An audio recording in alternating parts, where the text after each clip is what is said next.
लेकिन सबसे पहले इस खबर का जिक्र करते हैं, वो खबर जिसकी चर्चा 72 घंटे से पूरे देश में है। हम बात कर रहे हैं Pune hit and run case की। एक रईसजादे की रफ्तार की सनक ने 2 इंजीनियर्स की जान ले ली।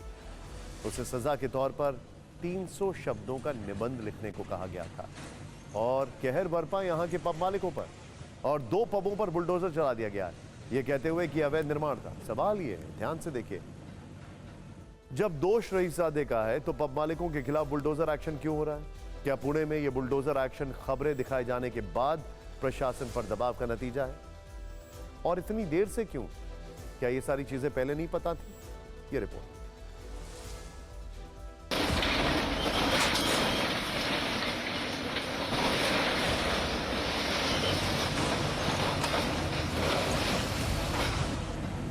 पुणे नगर पालिका ने कल्याणी नगर इलाके में पबों पर अतिक्रमण की कार्रवाई शुरू कर दी है।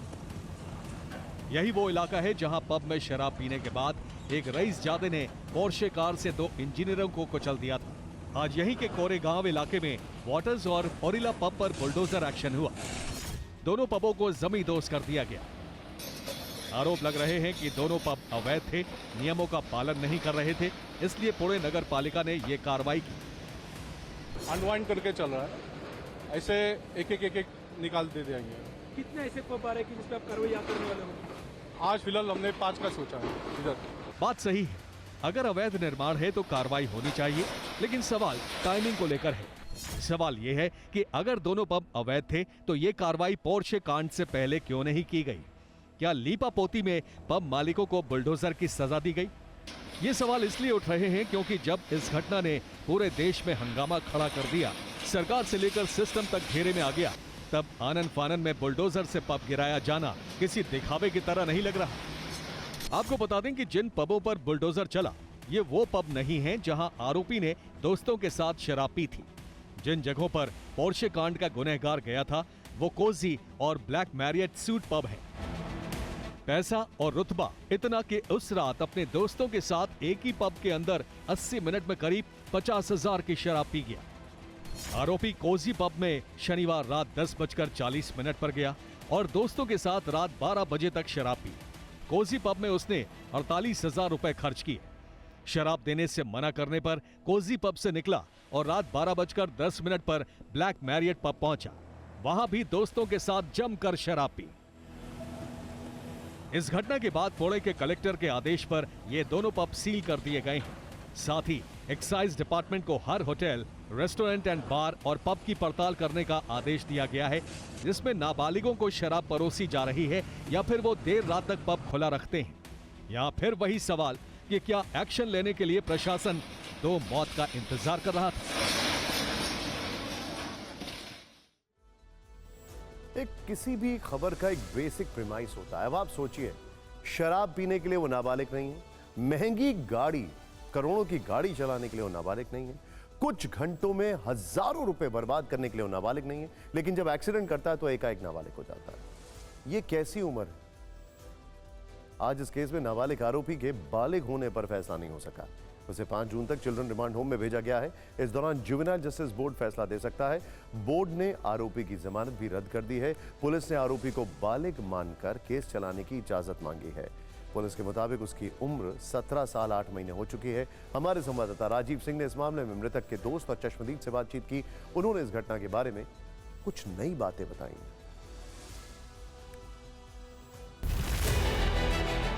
2 करोड़ की कार और 200 किलोमीटर प्रति घंटे की रफ्तार ने मध्य प्रदेश के रहने वाले इंजीनियर अनीश अवधिया और अश्विनी कोष्टा की जान ले ली। उस रात अनीश और अश्विनी भी अपने दोस्तों के साथ डिनर करके लौट रहे थे। हमने उनके एक दोस्त से बात की तो उन्होंने बताया कि देरी होने की वजह से अनीश और अश्विनी पहले निकल गए और वो लोग पीछे से आ रहे थे। उसी वक्त यह हादसा हुआ। अनीश और अश्विनी कोष्टा भी साथ में ही थे उस वक्त, और वहाँ से निकलने के बाद हाँ, हम लोग सब साथ में थे, तो उन लोग को लेट हो रहा था तो पहले निकल आए थे आगे, और फिर हम लोग जब बाद में पहुंचे तब हम लोग जब घर जा रहे थे तब हमको रोड साइड क्राउड दिखा, देन हमको पता चला कि ये दोनों हैं। आरोपी को भी वहीं पकड़ लिया गया था ना, लोकल लोगों ने पकड़ा था आपने? हाँ, वहाँ के लोकल लोगों ने पकड़ के उनको पुलिस स्टेशन हो गया, पुलिस की कस्टडी में दे दिया था। मृतक के दोस्त दोनों को लेकर अस्पताल पहुंचे, लेकिन तब तक वो दम तोड़ चुके थे। हमने एक चश्मदीद से भी बात की जिनके सामने यह हादसा हुआ था। आप वहाँ पर थे जहाँ एक्सीडेंट हुआ था, क्या हुआ था एग्जैक्टली, थोड़ा सा बताएंगे? सर जो हमारे से पहले पहुंच गए थे उन्होंने गाड़ी में से उनको निकाल के मारना चालू किया। अच्छा। तो उतने में 2-3 लोग बोल रहे थे मारो मत, पहला पुलिस को बुलाओ। फिर भी अच्छा। लोग सुन नहीं रहे, फिर जी। मारना चालू करे थे उन लोगों को सीधा सीधा। ओके। फिर वो लोग को जब मार रहे थे तो वो बोल रहे थे मारो मत, जितना पैसा चाहिए हम अभी देने के लिए तैयार। अच्छा, पैसा ऑफर कर रहे थे वो लोग? हाँ, पैसा ऑफर कर रहे थे कि कौन? मारो मत। वो जो लड़का गाड़ी चला रहा था? अभी वो 2 लोग थे सर, 2 लड़के ठीक है, ऑलरेडी 3 लड़के लोग थे। उसमें से एक तो पहले ही उतर के भाग चले गया, जैसा गाड़ी रुक गई ना वैसे ही उतर के भाग गया था। चश्मदीद ने दावा किया कि टक्कर इतनी तेज थी कि बाइक पर बैठे अनीश और अश्विनी 15 से 20 फीट तक हवा में उछल गए। इस मामले में पीड़ित परिवार ने दोषी पर कड़ी कार्रवाई की मांग की है। बहुत ज़्यादा धक्का लगा है। बस यही कि ये घटना बार बार ना हो, मतलब दोबारा ना करे वो, ऐसी सजा मिले उसे। वैसे देश भर में हो रहे विरोध को देखते हुए पुणे पुलिस ने आरोपी के बिल्डर पिता विशाल अग्रवाल को गिरफ्तार कर लिया है, जिन्हें 24 मई तक पुलिस हिरासत में भेज दिया गया है। आज जब पेशी के लिए उनको कोर्ट ले जाया जा रहा था, तब पुलिस वैन के अंदर उन पर स्याही फेंकने की कोशिश की गई। पुणे के एक ही संगठन के कार्यकर्ता बीच सड़क पर पुलिस की गाड़ी के सामने आ गए और नारेबाजी शुरू कर दी। इसी दौरान स्याही फेंकी गई। पुलिस ने संगठन के कार्यकर्ताओं को हिरासत में ले लिया है। देश के सियासी गलियारे में उठे उस टर्बुलेंस की जो कांग्रेस नेता जयराम रमेश के बयान के बाद आया। 5वें चरण के मतदान के बाद केंद्र में सरकार बनाने को लेकर आज उन्होंने एक बड़ा बयान दिया है। जयराम रमेश का दावा यह है प्रधानमंत्री पद को लेकर। सबसे पहले आपको सुनना चाहिए उन्होंने क्या दावा किया। क्या जनबंधन कांग्रेस पार्टी के आंकड़े आएंगे, हमारे जनबंधन के पार्टियों के आंकड़े आएंगे, सब मिलाकर एक स्पष्ट और निर्णायक जनादेश होगा। तब सारे सांसद जो नए चुने हुए सांसद हैं वो मिलेंगे और आप देखिएगा 2 दिन भी नहीं लगेंगे, हो सकता है कुछ ही घंटों में प्रधानमंत्री का नाम घोषित किया जाएगा। होगा तो सबसे बड़ी पार्टी से, कुछ किसी और पार्टी से भी हो सकता है। नहीं होता, एक वास्तविक है कि सबसे बड़ी पार्टी का ही उम्मीदवार प्रधानमंत्री बनेगा। 2004 में जो हुआ वही तो हुआ ना। जयराम रमेश कह रहे हैं कि जिस पार्टी के सबसे ज्यादा सांसद होंगे उसी दल का प्रधानमंत्री बनेगा। 5 चरण के चुनाव के बाद इंडिया गठबंधन में कांग्रेस की ओर से यह पहली बार है जब पीएम पद को लेकर सीधे सीधे बात रखी गई हो। इसे बताने से पहले जरा कांग्रेस अध्यक्ष मल्लिकार्जुन खड़गे ने क्या कहा यह भी जान लेते हैं। एक इंटरव्यू में उन्होंने कहा कांग्रेस लोकसभा की 273 से ज्यादा सीटें जीतेगी और इंडिया गठबंधन का आंकड़ा 300 के पार जाएगा। यानी खड़गे दावा कर रहे हैं कि कांग्रेस अपने दम पर बहुमत पा रही है। सवाल यह है कि कांग्रेस या यूं कहे कि इंडिया गठबंधन को इतना कॉन्फिडेंस कहां से आ रहा है। अब ये देखिए।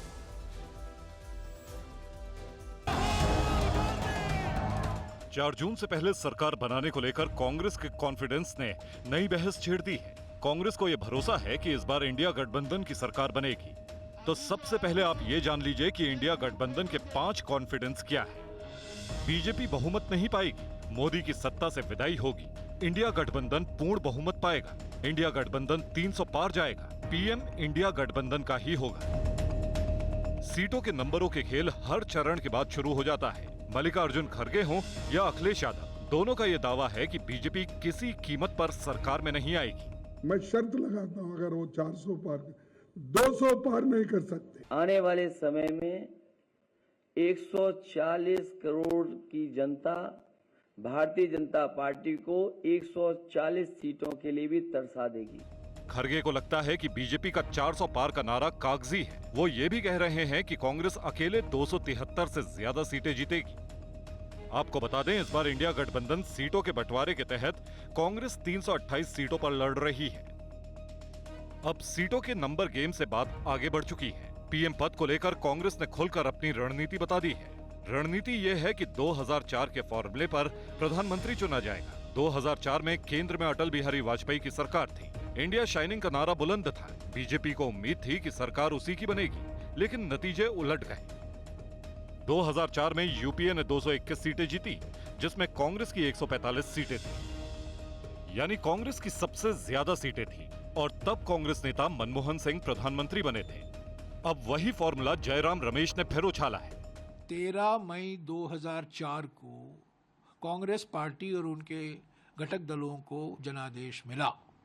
17 मई यानी कि 4 दिन बाद प्रधानमंत्री के उम्मीदवार डॉक्टर मनमोहन सिंह का नाम घोषित किया गया। 4 दिन लगे। इस बार आप देखिएगा 4 दिन भी नहीं लगेंगे, 2 दिन के अंदर हो जाएगा। 5 चरण की वोटिंग के बाद कांग्रेस को यह लग रहा है कि जमीन पर असर कुछ और है, जिसे बीजेपी भांप नहीं पा रही। इसलिए अब चर्चा 2024 नहीं 2004 के नतीजे की चलने लगी है। लेकिन अभी 2 चरण का चुनाव बाकी है और उससे पहले ही जयराम रमेश ने पीएम पद को लेकर सिक्का उछाल दिया। सवाल यह है कि क्या उन्हें लगता है कि कांग्रेस की सीटें गठबंधन में ज्यादा होंगी? क्या इसीलिए वो इशारों में कह रहे हैं कि प्रधानमंत्री कांग्रेस का होगा? अगर ऐसा है तो पेच और भी है। क्या है वो पेच आपको ये भी बता देते हैं। क्या अरविंद केजरीवाल को पीएम पद के लिए कांग्रेस या राहुल गांधी की उम्मीदवारी कबूल होगी? क्या ममता बनर्जी को राहुल गांधी की उम्मीदवारी मंजूर होगी?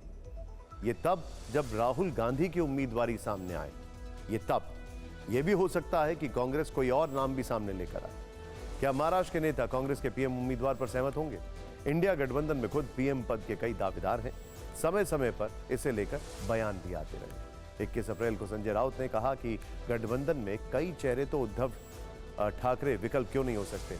16 अप्रैल को जब मल्लिकार्जुन खड़गे से सवाल किया गया तो उन्होंने कहा कि नतीजों के बाद इस पर फैसला होगा। पिछले साल दिसंबर में इंडिया अलायंस की बैठक में ममता बनर्जी ने इस पद के लिए मल्लिकार्जुन खड़गे का नाम सुझाया था और अभी मतलब इसी महीने जो हमारा कॉन्क्लेव हुआ, उस कॉन्क्लेव में लखनऊ में राम गोपाल जी ने कहा कि उनकी पसंद अखिलेश है, वो चाहते हैं कि अखिलेश प्रधानमंत्री बने। वैसे छठे चरण के चुनाव में आज पिछड़ी जाति पर जोरदार जबरदस्त रण हुआ है। राहुल गांधी ने ऐसा कुछ कह दिया जिस पर प्रधानमंत्री मोदी ने पलटवार किया। राहुल गांधी ने सिस्टम में पिछड़ी जातियों के साथ अन्याय पर बात की तो प्रधानमंत्री मोदी ने इसका जवाब दिया। पहले ग्राफिक्स के जरिए आपको दिखाते हैं कि आखिर पीएम ने राहुल को किस तरह से जवाब दिया। राहुल गांधी ने पंचकुला में कहा कि मुझसे सिस्टम नहीं छुपा सकते। इस पर पीएम मोदी ने कहा कि शहजादे ने सच स्वीकार कर लिया। राहुल गांधी ने कहा कि मुझे सब पता है कि सिस्टम किसे अटैक करता है। इस पर प्रधानमंत्री ने कहा कि झूठ बोलते हुए सच्चाई जुबान पर आ गई। राहुल गांधी ने कहा कि दादी, पापा और मनमोहन सिंह के वक्त से सिस्टम अंदर से मालूम है। इस पर पीएम मोदी ने कहा कि उनके दादा, पिताजी और माताजी दलितों के घोर विरोधी थे। राहुल गांधी ने खुलकर कहा कि सिस्टम पिछड़ी जाति के खिलाफ है। इस पर पीएम मोदी ने यह कहते हुए पलटवार किया कि कांग्रेस ने SC, ST, OBC की पीढ़ियों को तबाह किया। अब आप दोनों के ये बयान सुन लीजिए। मैं सिस्टम को अंदर से समझता हूं। प्राइम मिनिस्टर हाउस में जब दादी प्राइम मिनिस्टर थी तब था, पापा थे, मनमोहन सिंह जी थे, तब भी मैं जाता था, तो मुझे सिस्टम अंदर से मालूम है। और मैं आपको कह रहा हूं, system is aligned against lower castes. मतलब भयंकर तरीके से हर लेवल पे। कई बार रात झूठ बोलते हुए भी शहजादे की जुबान पर सच्चाई तो आ ही जाती है। आज कांग्रेस के शहजादे ने एक बड़ा सच स्वीकार कर लिया। शहजादे ने मान लिया है कि उनकी दादी, उनके पिताजी, उनकी माताजी के समय जो सिस्टम बना वो दलितों, पिछड़ों, आदिवासियों का घोर विरोधी रहा है। कांग्रेस के इसी सिस्टम ने SC, ST, OBC की कितनी ही पीढ़ियों को तबाह किया। 2024 की राजनीतिक लड़ाई में नेताओं के अजीबोगरीब बयान भी खूब सुर्खियां बटोर रहे हैं। कांग्रेस नेता राहुल गांधी ने चुनाव प्रचार में खटाखट शब्द का इस्तेमाल शुरू किया था, जिसके बाद से नेताओं के भाषण में खटाखट शब्द ओवरफ्लो होने लगा है। भाषणों में इसकी ओवर सप्लाई हो रही है। पीएम मोदी से लेकर अखिलेश यादव, अनुराग ठाकुर और तेजस्वी यादव तक जिसे देखो वही खटाखट बोले जा रहा है। और सिर्फ खटाखट ही नहीं बल्कि खटाखट फैमिली के शब्द भी नेताओं की जुबान पर हावी हो रहे हैं। अगर नेताओं के खटाखट वाले शब्दकोश की बात करें तो खटाखट, फटाफट, ध्यान से देखते जाइए, ठकाठक, टकाटक, सटासट, टनाटन, चेंज करिए इसको, टनाटन, गटागट, सफाचट। अब ये टनाटन किसने कहा ये भी आपको बताएंगे। ये वो शब्द हैं जो करीब करीब हर रैली में गूंज रहे हैं। आज इस शब्दकोश में तेजस्वी यादव ने टनाटन शब्द जोड़ दिया है। कुल मिलाकर अगर अब खटाखट शब्द की राजनीतिक यात्रा देखें तो ये राहुल गांधी के उस बयान से शुरू हुई जिसमें उन्होंने गरीबों के खाते में 1-1 लाख रुपए डालकर खटाखट गरीबी खत्म करने की बात कही थी। इसके बाद पीएम ने इसे आगे बढ़ाया और कहा कि 4 जून को नतीजे आएंगे तो कांग्रेस के शहजादे छुट्टी मनाने खटाखट विदेश निकल जाएंगे। इसके बाद तो अखिलेश यादव, अनुराग ठाकुर और तेजस्वी यादव सभी खटाखट वाले शब्दकोश को आगे बढ़ा रहे हैं। खटाखट खटाखट खटाखट खटाखट खटाखट गटागट गटागट गटागट हम टनाटन टनाटन टनाटन। अगर आप गरीबी रेखा के नीचे हो, आपके बैंक अकाउंट में हर साल 1 लाख रुपया, 8,500 रुपया महीने का खटाखट खटाखट खटाखट खटाखट आता रहेगा। ये इंडी गठबंधन टूट करके बिखर जाएगा। खटाखट खटाखट। अब जनता इनसे कह रही है कि अब आपको हटा देंगे, फटाफट फटाफट फटाफट। पराजय के बाद बलि के बकरे को खोजा जाएगा। खटाखट खटाखट। 1 करोड़ नौकरी मिलेगा फटाफट फटाफट फटाफट। और महिलाओं के खाता में 1 लाख रुपया खटाखट खटाखट खटाखट। ये शहजादे गर्मी की छुट्टियों पर विदेश निकल जाएंगे। खटाखट खटाखट। हमें जो करना है हम करेंगे। पैसा में ठकाठक ठकाठक ठकाठक डालूंगा। जो कहते थे कि न खाएंगे न खाने देंगे, तो सब डकार गए कि नहीं डकार गए? डकार गए और कह रहे हैं गटागट गटागट गटागट। अब बीजेपी का हो रही है सफाचट सफाचट सफाचट। तो माहौल एकदम टनाटन है ना, हम टनाटन टनाटन टनाटन। अंतरिक्ष के बाद धरती पर आते हैं और बात करते हैं धरती पर इस वक्त जो गर्मी है। इन दिनों आसमान से सूरज आग बरस रहा है। भीषण गर्मी से हर कोई परेशान है। इंसान से लेकर जानवर तक इस तपिश को झेल रहे हैं। गर्मी के ऐसे कुछ वीडियोस आए हैं जिन्हें देखकर आप समझ जाएंगे कि आखिर गर्मी से कितना हाल बेहाल है।